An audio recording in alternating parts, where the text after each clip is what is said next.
So I'm going to talk today about collecting stories in some unconventional ways. This is a picture of me from a very awkward stage in my life.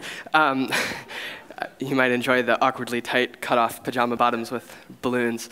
Anyway, it was a time when I was mainly interested in collecting imaginary stories. So this is a picture of me holding one of the first watercolor paintings I ever made. And recently, I've been much more interested in collecting stories from reality, so real stories. And specifically, I'm interested in collecting my own stories, stories from the internet, and then recently, stories from life, which is kind of a new area of work that I've been doing recently. So I'll be talking about each of those today. So first of all, my own stories. These are two of my sketchbooks. I have many of these books, and I've been keeping them for about the last 8 or 9 years. They accompany me wherever I go in my life, and I fill them with all sorts of things, records of my lived experience. So watercolor paintings, drawings of what I see, dead flowers, dead insects, pasted ticket stubs, rusting coins, business cards, writings. And in these books, you can find these short little glimpses of moments and experiences and people that I meet. And after keeping these books for a number of years, I started to become very interested in collecting not only my own personal artifacts, but also the artifacts of other people. So I started collecting found objects. This is a photograph I found lying in a gutter in New York City about 10 years ago. On the front, you can see the tattered black and white photo of a woman's face, and on the back it says, "To Judy, the girl with the Bill Bailey voice, have fun in whatever you do." And I really loved this idea of the partial glimpse into somebody's life, as opposed to knowing the whole story, just knowing a little bit of the story and then letting your own mind fill in the rest. And that idea of a partial glimpse is something that will come back in a lot of the work I'll be showing later today. So around this time, I was studying computer science at Princeton University, and I noticed that it was suddenly possible to collect these sorts of personal artifacts, not just from street corners, but also from the internet. And that suddenly people en masse were leaving scores and scores of digital footprints online that told stories of their private lives. Blog posts, photographs, thoughts, feelings, opinions, all of these things were being expressed by people online and leaving behind trails. So I started to write computer programs that study very, very large sets of these online footprints. One such project is about 1.5 years old. It's called We Feel Fine. This is a project that scans the world's newly posted blog entries every 2 or 3 minutes, searching for occurrences of the phrases I feel and I am feeling. And when it finds one of those phrases, it grabs the full sentence up to the period and also tries to identify demographic information about the author, so their gender, their age, their geographic location, and what the weather conditions were like when they wrote that sentence. It collects about 20,000 such sentences a day, and it's been running for about 1.5 years, having collected over 10.5 million feelings now. This is then how they're presented. These dots here represent some of the English-speaking world's feelings from the last few hours. Each dot being a single sentence stated by a single blogger. And the color of each dot corresponds to the type of feeling inside, so the bright ones are happy and the dark ones are sad. And the diameter of each dot corresponds to the length of the sentence inside, so the small ones are short and the bigger ones are longer. I feel fine with the body I'm in. There'll be no easy excuse for why I still feel uncomfortable being close to my boyfriend, from a 22-year-old in Japan. I got this on some trading locally, but really don't feel like screwing with wiring and crap. Also, some of the feelings contain photographs in the blog posts, and when that happens, these montage compositions are automatically created, which consist of the sentence and images being combined. And any of these can be opened up to reveal the sentence inside. I feel good. I feel rough now, and I probably gained 100,000 pounds, but it was worth it. I love how they were able to preserve most and everything that makes you feel close to nature. Butterflies, man-made forests, limestone caves, and hey, even a huge python. So the next movement is called Mobs. This provides a slightly more statistical look at things. This is showing the world's most common feelings overall right now, dominated by better, then bad, then good, then guilty, and so on. Weather causes the feelings to assume the physical traits of the weather they represent, so the sunny ones swirl around, the cloudy ones float along, the rainy ones fall down, and the snowy ones flutter to the ground. You can also stop a raindrop and open the feeling inside. Finally, location causes the feelings to move to their spots on a world map, giving you a sense of the geographic distribution. So I'll show you now some of my favorite montages from We Feel Fine. These are the images that are automatically constructed. I feel like I'm diagonally parked in a parallel universe. I've kissed numerous other boys, and it hasn't felt good. The kisses felt wrong, but kissing Lucas feels beautiful and almost spiritual. I can feel my cancer grow. I feel pretty. I feel skinny, but I'm not. I'm 23 and a recovering meth and heroin addict and feel absolutely blessed to still be alive. I can't wait to see them racing for the first time at Daytona next month because I feel the need for speed. I feel sassy. I feel so sexy in this new wig. As you can see, We Feel Fine collects very, very small-scale personal stories, sometimes stories as short as 2 or 3 words, so really even challenging the notion of what can be considered a story. And recently, I've become interested in diving much more deeply into a single story, and that's led me to doing some work with the physical world, not with the internet, and only using the internet at the very last moment as a presentation medium. So these are some newer projects that actually aren't even launched publicly yet. The first such one is called The Whale Hunt. Last May, I spent 9 days living up in Barrow, Alaska, the northernmost settlement in the United States, with a family of Inupiat Eskimos, documenting their annual spring whale hunt. This is the whaling camp here. We're about 6 miles from shore, camping on 5.5 feet of thick frozen pack ice. And that water that you see there is the open lead. And through that lead, bowhead whales migrate north each springtime. And the Eskimo community basically camps out on the edge of the ice here, waits for a whale to come close enough to attack. And when it does, it throws a harpoon at it and then hauls the whale up onto the ice and cuts it up. And that would provide the community's food supply for a long time. So I went up there and I lived with these guys out in their whaling camp here and photographed the entire experience, beginning with the taxi ride to Newark Airport in New York and ending with the butchering of the second whale 7.5 days later. Photographed that entire experience at 5-minute intervals. So every 5 minutes I took a photograph. When I was awake with a camera around my neck, when I was sleeping with a tripod and a timer. And then in moments of high adrenaline, like when something exciting was happening, I would up that photographic frequency to as many as 37 photographs in 5 minutes. So what this created was a photographic heartbeat that sped up and slowed down, more or less matching the changing pace of my own heartbeat.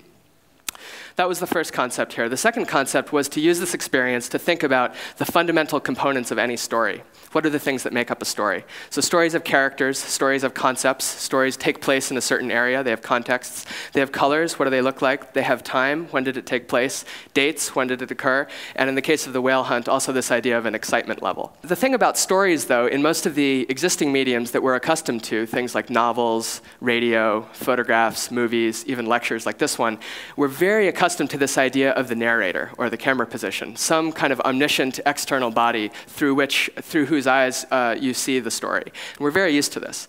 But if you think about real life, it's not like that at all. I mean, in real life, things are much more nuanced and complex, and there's all of these overlapping stories intersecting and touching each other. And so I thought it would be interesting to build a framework to surface those types of stories. So in the case of the whale hunt, how could we extract something like the story of Simeon and Crawford involving the concepts of wildlife tools and blood, taking place on the Arctic Ocean, dominated by the color red, happening around 10 a.m. on May 3rd with an excitement level of high.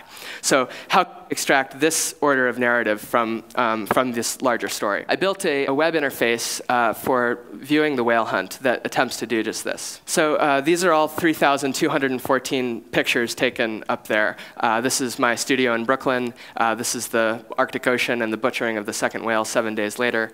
You can start to see some of the story here told by color. So this red strip signifies the color of the wallpaper in the basement apartment where I was staying. And things go white as we move out onto the Arctic Ocean. The introduction of red down here when whales were being cut up. You can see a timeline showing you the exciting moments throughout the story. These are organized chronologically. Wheel provides a slightly more playful version of the same. So these are also all the photographs organized chronologically. And any of these can be clicked, and then the narrative is entered at that position. So here I am sleeping on the airplane, heading up to Alaska. That's Moby Dick. This is the food we ate. This is in the Patkatuk's family living room in their house in Barrow, the boxed wine they served us. Cigarette break outside. I don't smoke. This is a really exciting sequence of me sleeping. This is out at whale camp on the Arctic Ocean. This graph that I'm clicking down here is meant to be reminiscent of a medical heartbeat graph, showing the exciting moments of adrenaline. This is the ice starting to freeze over, the snow fence they built. And so what I'll show you now is the ability to pull out sub-stories. So here you see the cast. These are all of the people in the whale hunt and the 2 whales that were killed down here. And we could do something as arbitrary as, say, extract the story of Roni involving the concepts of blood and whales and tools taking place on the Arctic Ocean at Akivak Camp with the heartbeat level of fast. And now we've whittled down that whole story to just 29 matching photographs, and then we can enter the narrative at that position. And you can see Roni cutting up the whale here. These whales are about 40 feet long and weighing over 40 tons, and they'd provide the food source for the community for much of the year. Skipping ahead a bit more here, this is Roni on the whale carcass.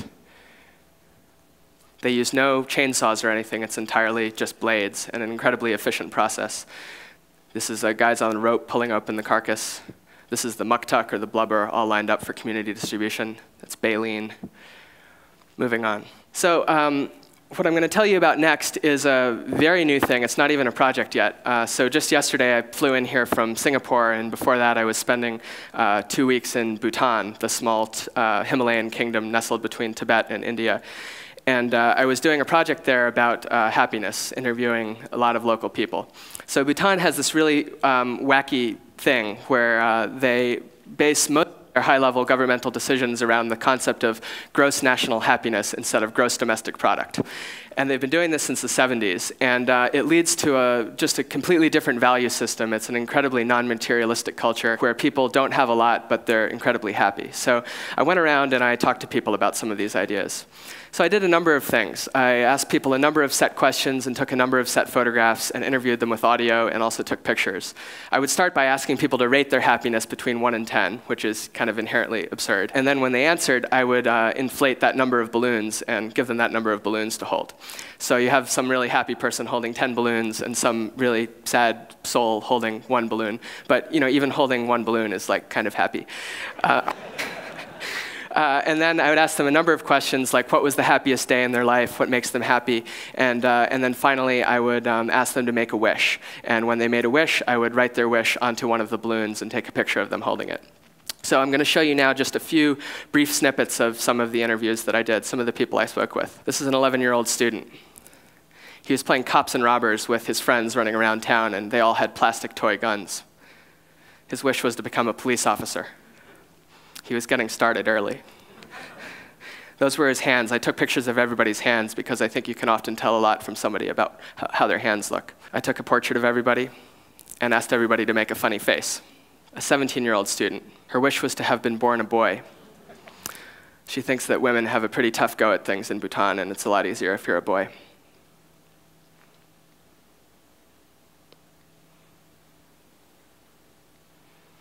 A 28-year-old cell phone shop owner. If you knew what Paro looked like, you'd understand how amazing it is that there's a cell phone shop there.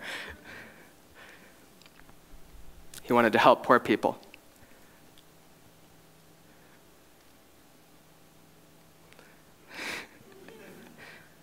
A 53-year-old farmer. She was chafing wheat, and that pile of wheat behind her had taken her about a week to make. She wanted to keep farming until she dies. You can really start to see the stories told by the hands here. She was wearing this silver ring that had the word love engraved on it, and she found it in the road somewhere.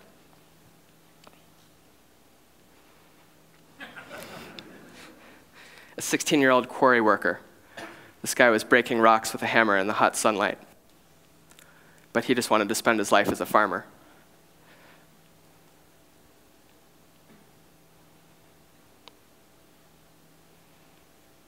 A 21-year-old monk. He was very happy.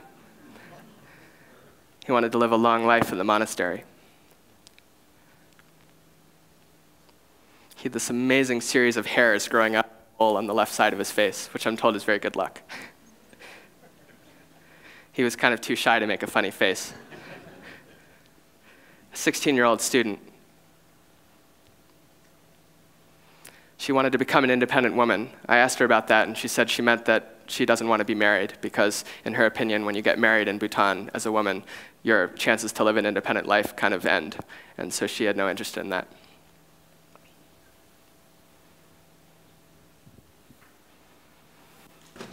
A 24-year-old truck driver.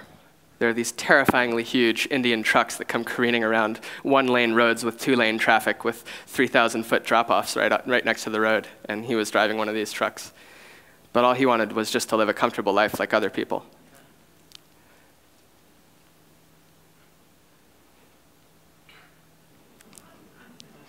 A 24-year-old road sweeper.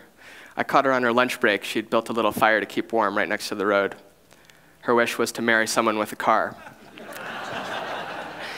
She wanted a change in her life. She lives in a little workers' camp right next to the road, and she wanted a different lot on things.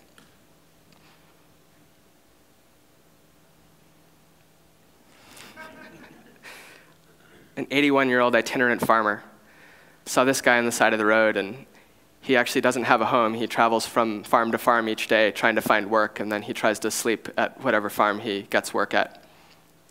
So his wish was to come with me so that he had somewhere to live.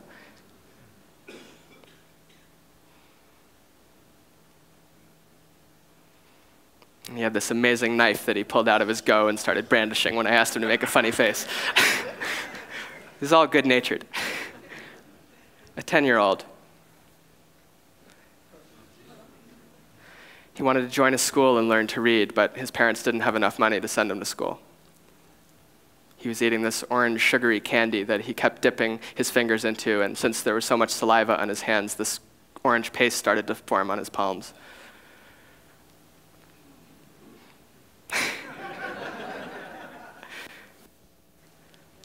A 37-year-old road worker. One of the more touchy political subjects in Bhutan is the use of Indian cheap labor that they import from India to build the roads, and then they send these people home once the roads are built. So these guys were in a workers' gang mixing up asphalt one morning on the side of the highway. And his wish was to make some money and open a store.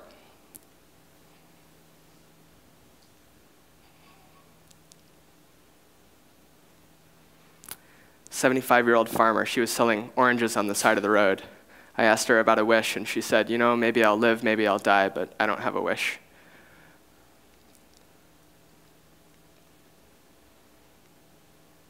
She was chewing betel nut, which caused her teeth over the years to turn very red. Finally, this is a 26-year-old nun I spoke to. Her wish was to make a pilgrimage to Tibet. I asked her how long she planned to live in the nunnery, and she said, well, you know, of course it's impermanent, but my plan is to live here until I'm 30 and then enter a hermitage. And I said, you mean like a cave? And she said, yeah, like a cave. And I said, wow, and how long will you live in the cave? And she said, well, you know, I think I'd kind of like to live my whole life in the cave. I just thought that was amazing. I mean, she spoke in a way with amazing English and amazing humor and amazing laughter that made her seem like somebody I could have bumped into on the streets in New York or in Vermont, where I'm from. But here she had been living in a nunnery for the last 7 years. I asked her a little bit more about the cave and what she planned would happen once she went there. You know, what if she saw the truth after just 1 year? What would she do for the next 35 years in her life? And this is what she said. I think I cannot stay for 35. Maybe die. Maybe you'll die. Yes. Well, 10 years. 10 years yes, even is a long time. Yes. Yeah. Not maybe 10 years. Maybe I can die within 1 year or something like that. Are you hoping to? Because you know it's impermanent. Yeah. But. Yeah. Yes. Yeah. Okay. Do you hope? Would you prefer to live in the cave for 40 years or to live for 1 year? But I prefer for maybe 40 to 50. 40 to 50. Yes. Yeah. From then I'm going to the Yeah. heaven. Yeah. Yeah. Well, I wish you the best of luck with it. Thank you. I hope it's everything that you hope it will be. So, okay. Thank you again so much. You're most welcome. So if you caught that, she said she hoped to die when she was around 40. That was enough life for her. So the last thing we did very quickly is I took all of those wish balloons. There were 117 interviews, 117 wishes, and brought them up to a place called Dochula, which is a mountain pass in Bhutan at 10,300 feet, one of the more sacred places in Bhutan. And up there are thousands of prayer flags that people have spread out over the years. And we reinflated all of the balloons, put them up on a string, and hung them up there among the prayer flags. And they're actually still flying up there today. So if any of you have any Bhutan travel plans in the near future, you can go check these out. Here are some images from that. We said a Buddhist prayer so that all these wishes could come true.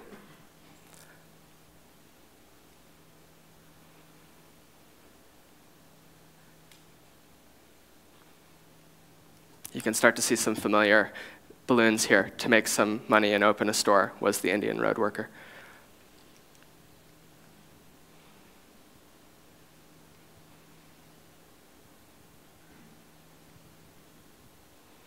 Thanks very much.